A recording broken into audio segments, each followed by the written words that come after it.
7 नवंबर है और आज यहाँ पर सुरजीत ऑडिटोरियम में आज CPIM, CPI और तमाम यहाँ पे CPIM के जितने भी ऑल इंडिया के लोग हैं यहाँ पर मौजूद हैं और यहाँ पर ख़ास तौर से आज जो है यहाँ फ़लस्तीन के अम्बेसडर सफ़ीर आ रहे हैं और वो अपने सारे तमाम लोग ख्यालात रखेंगे, जिसमें डी राजा हैं और भी CPIM के तमाम लोग सीनियर लोग अपने अपने ख्यालात पेश करेंगे।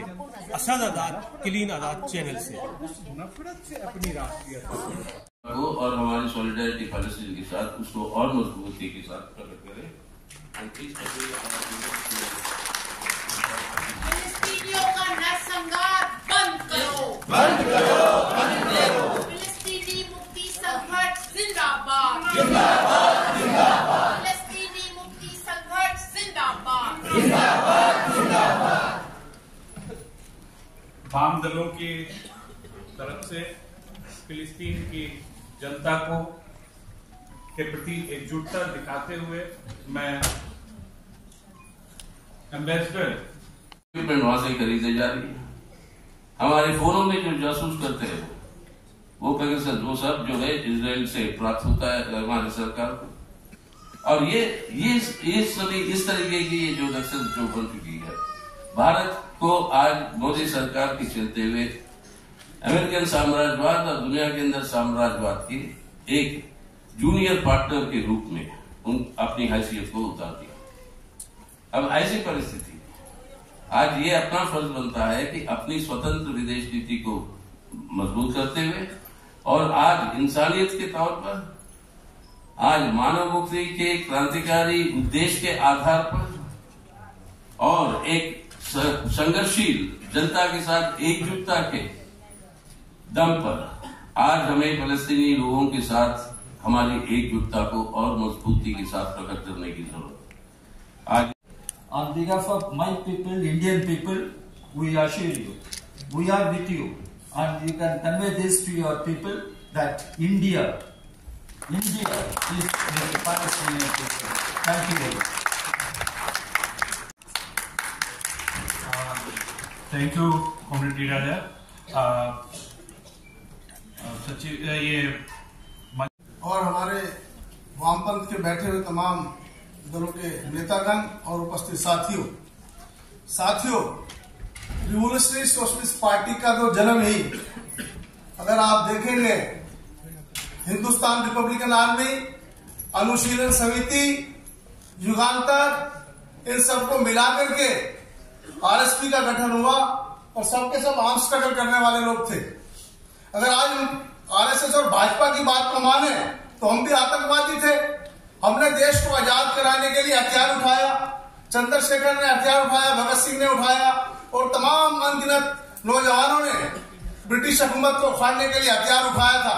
आज ठीक इसी तरीके से फलस्तीन के अंदर उनकी जमीन पर जो कब्जा किया हुआ है इजराइल ने और अमेरिका उसको सहयोग करता है, अगर वो हथियार उठा के उनको खदेड़ने का काम करते हैं तो क्या वो आतंकवादी है? हम उसको आतंकवादी नहीं मानते। हम फिलिस्तीन की जनता के साथ हैं। जो जनता संघर्ष कर रही है हथियारों के माध्यम से या आंदोलन के माध्यम से, हम फिलिस्तीन की जनता के साथ बिल्कुल कंधे से कंधा मिला के खड़े हैं और हिंदुस्तान की जो सरकार है अब उसकी भी निंदा करते हैं, क्योंकि हमारी जो नीति आज तक रही फिलिस्तीन के समर्थन में रही और हम चाहते थे कि ये इलाका फिलिस्तीन को मिले। इजराइल को छोटी सी एक कॉलोनी होती थी, वो आज कॉलोनी 1967 के बाद हर अटैक के बाद वो कब्जा करते गए और अमेरिका उसको सपोर्ट करता है और अमेरिका के साथ जो दूसरी को नाटो वाले जो ग्रुप हैं वो उसको सपोर्ट करते हैं।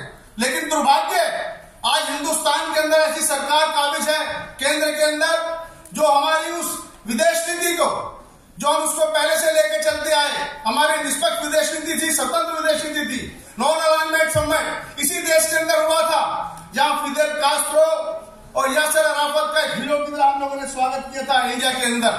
आज उसी देश के अंदर ऐसी हुकूमत है RSS और भाजपा जिसने कभी हिंदुस्तान की आजादी के अंदर एक पैसे का योगदान नहीं दिया। उन लोगों ने हमारे देश के क्रांतिकारियों के खिलाफ हुक्मरानी करी, तो आज इस देश की हुकूमत से हम क्या सोच सकते हैं कि यह देश की हुकूमत आज मूल्यों को, राजनीतिक मूल्यों को, लोकतांत्रिक मूल्यों को संभालेगी?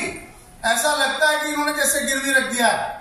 और मुझे तो यह भी लगता है, जो बरसे पूर्व वक्ताओं ने अपनी अपनी बात को कहा, आज बड़े बेचैन है हमारे मोदी साहब, और नाटो का एक एडिशनल ग्रुप बनने, उसमें शामिल होने के लिए बेचैन है। आज जिस तरीके की पॉलिसी को लेकर के चल रहे हैं, आज यूक्रेन का हालात देख रहे हैं, इसको भी एक बफर स्टेट जोन बनाएंगे अगर लड़ाई हुई तो। जिनकी जो नीति है हमारी सरकार की नीति बड़ी, हम उसकी निंदा करते हैं, आरएसपी उसकी खुली निंदा करती है। आज जो सरकार ने जो स्टेप लिया एकदम सीधा इजराइल को सपोर्ट करने का, एकदम जल्दबाजी में लिया, हम इसको मानते हैं जल्दबाजी में लिया। और जो इसकी नीति है, कल तक जब यहूदियों के ऊपर हिटलर ने आक्रमण किया, उसको गैस चैम्बर में मारा, हमने उसकी निंदा की। जिंदाबाद जिंदाबाद। भारत और फिलिस्तीन में जनता की मैत्री जिंदाबाद जिंदाबाद जिंदाबाद। बहुत बहुत धन्यवाद डागर साहब, comrade Dagar.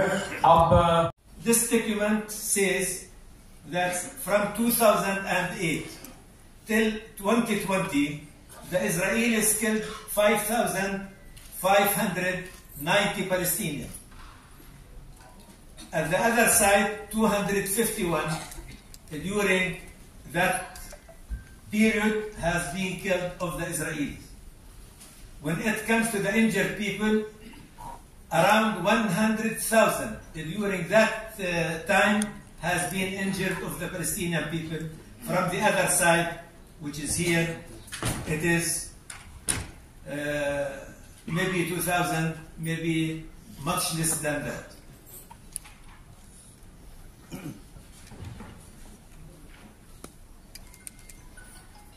This is compared between how many have been killed in Ukraine within 563 days, and how many Palestinians have been killed or injured in 25 days.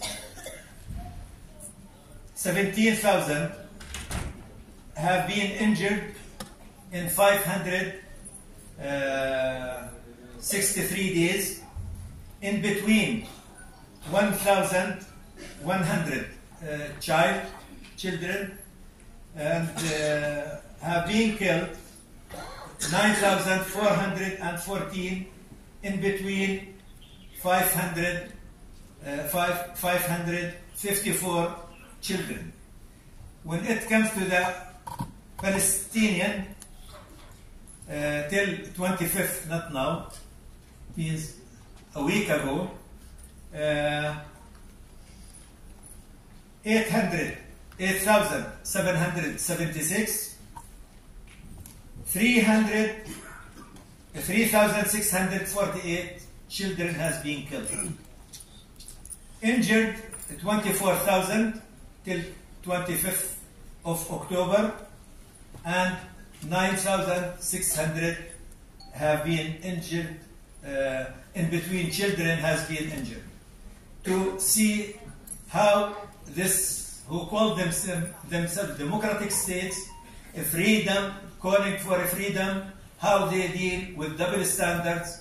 They are supporting the genocide in Palestine and defending the occupation while they are attacking Russia, and the victim is Ukraine there, while the Palestinian is the aggressive and who should be condemned. I'm very sorry to take your time. Thank you very much.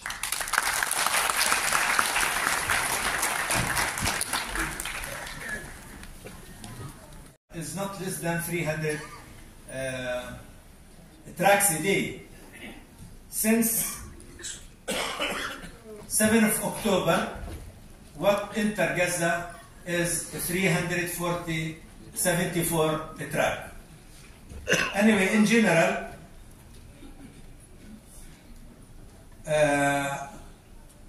our meurtries in Gaza is 10,022 meurtries, in between 4,000 of children, 2,550 women.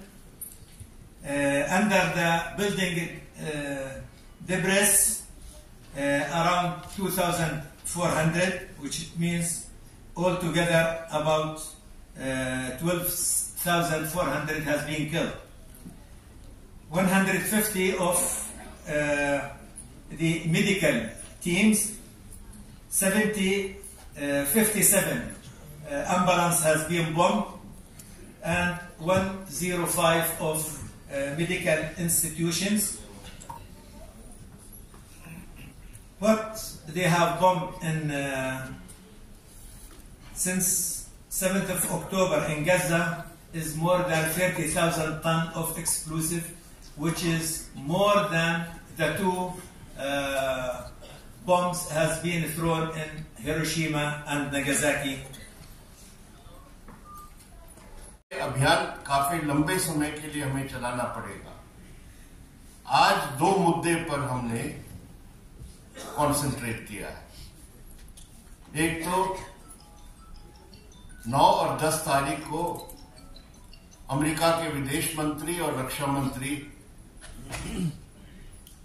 Delhi आ रहे हैं और हमारे देश के रक्षा मंत्री और विदेश मंत्री के साथ उनका बहस या वार्तालाप होगा। ये हर साल होता है, उन्होंने एक सिस्टम बनाया।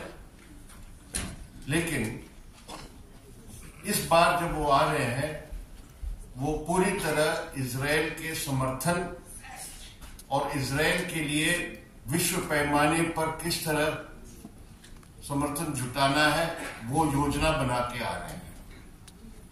तो इसीलिए हम कहते हैं कि उनका आना इस समय हम इसका विरोध करते हैं। और अमेरिका जो आज इजराइल के पीछे है, मदद कर रहे हैं, उन्होंने उनके लिए, और दीपंकर ने बताया किस तरह उसको सलाह दे रहे हैं, मिलिट्री एडवाइजर्स भेजे हैं, अमेरिका की स्पेशल फोर्सेस तैनात है इजराइल में, और मेडिटेरेनियन में 2 एयरक्राफ्ट कैरियर भेजे हैं ताकि वो धमकी दे लेबनान को, सीरिया को, दूसरे देशों को धमकी दे कि वो कोई भी फिलिस्तीनी जनता के समर्थन में कोई कार्रवाई न करे।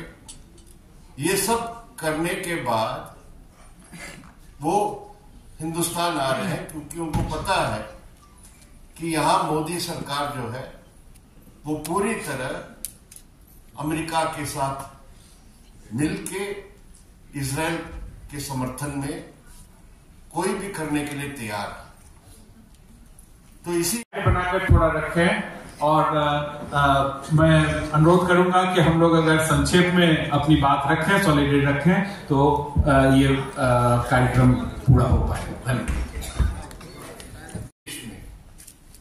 ये जो आरएसएस और बीजेपी और मोदी सरकार के जो एजेंडा है, इसका सांप्रदायिकरण करके उसका फायदा उठाए, उसके खिलाफ भी हमें संघर्ष करना है और जनता के बीच में फिलिस्तीन जनता के प्रति एकजुटता और पूरी तरह समर्थन लामबंद करने के लिए हमें काम करना पड़ेगा।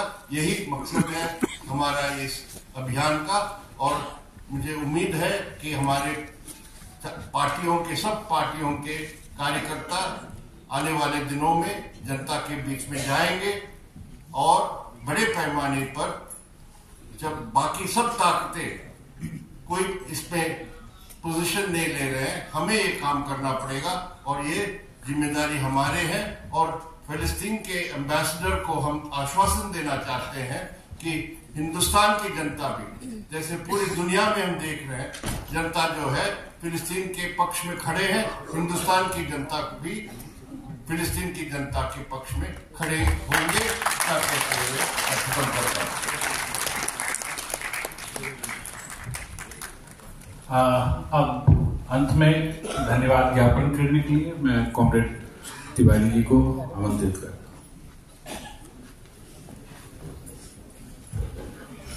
अध्यक्ष मंडल के और दूसरे साथी, मंच पे बैठे हमारे सभी नेतृत्वकारी साथी, हम सभी साथियों को, जो हमारे राष्ट्रीय पार्टी के हमारे जो नेता जन आए हैं, उन सभी का मैं धन्यवाद देता हूं, बधाई देता हूं। और इसके साथ साथ तमाम साथियों को भी धन्यवाद देता हूँ कि आप लोगों ने समय निकाल कर यहाँ आए। और सबसे ज़्यादा वो बधाई देता हूँ जो हमारे फिलिस्तीन के एम्बेसडर आए हमारे बीच में और उन्होंने वहाँ के जनता के दुर्दर्द को हमारे बीच में रखा। साथियों, अभी इसी के साथ आज की सभा की कार्रवाई को यहीं पर समाप्त करते हैं। इनकलाब जिंदाबाद, इनकलाब जिंदाबाद, तो साथियों, एक ऐलान तो हुआ है कि 10 तक अभियान चलेगा, तो मेरे ख्याल में हमारे लेफ्ट पार्टी के तमाम साथी अपने अपने एरिया के अंदर जितना भी संभव हो सकता है। Sir, what's the reaction on the Indian government stand on the complete issue when we are seeing that some politicians of American are coming in India? I don't know about the American with the Indian, but in general, I called India more than one time to look to the both sides from the same point of view, and I hope they will interfere in the matter as a friend of both to work for ceasefire with other international countries. Thank you. 10 तारीख को जो आने वाले हैं America से उसको लेकर क्या कुछ आपकी तरफ से किया है?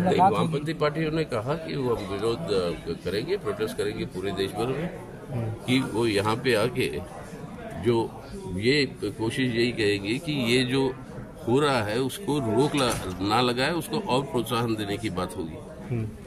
तो हम उसके खिलाफ हैं। पहले सीधा हम उनसे मांग कर रहे हैं, सीधी बात, अमेरिका के जो सेक्रेटरी ऑफ स्टेट और सेक्रेटरी ऑफ डिफेंस दोनों की हम सीधी सी बात करें। नंबर 1, आपका इम्प्लीमेंट सीज फायर, आपकी जिम्मेदारी है। Number 2, stop financing, arming and assisting Israel in this genocide.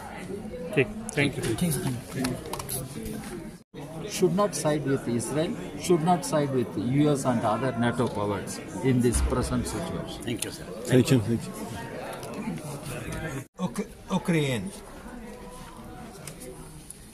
where they support Ukraine and consider the Russian as occupation, while in Palestine they support the occupation. Right? Here, this document shows within 553 days how much have been killed in Ukraine and how much have been injured. These are the children, right? And these are here killed of the Ukraine, and these are the percent of the children. Here are the injured people, and here is the percent of the children. Now, when it comes to the Palestine, yes, the killed in 25 days, not 563 days, it is 8,769, which it means 8,800.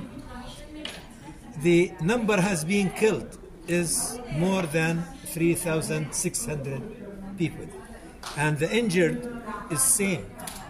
You can see this. The blue one is the children, right? So within 25 days they killed 24,000 and injured, and between them 9,500 children. These are the document I was talking, and you can take a copy of it. Yes. आपने देखा सबने अपने अपने ख्यालात पेश किए, खास तौर से फलस्तीन के एम्बेसडर ने, डी राजा ने, और जितने भी यहाँ पर तमाम सीनियर लोग थे उन्होंने अपने अपने ख्यालात पेश किए। सद आज़ाद क्लीन आज़ाद चैनल से।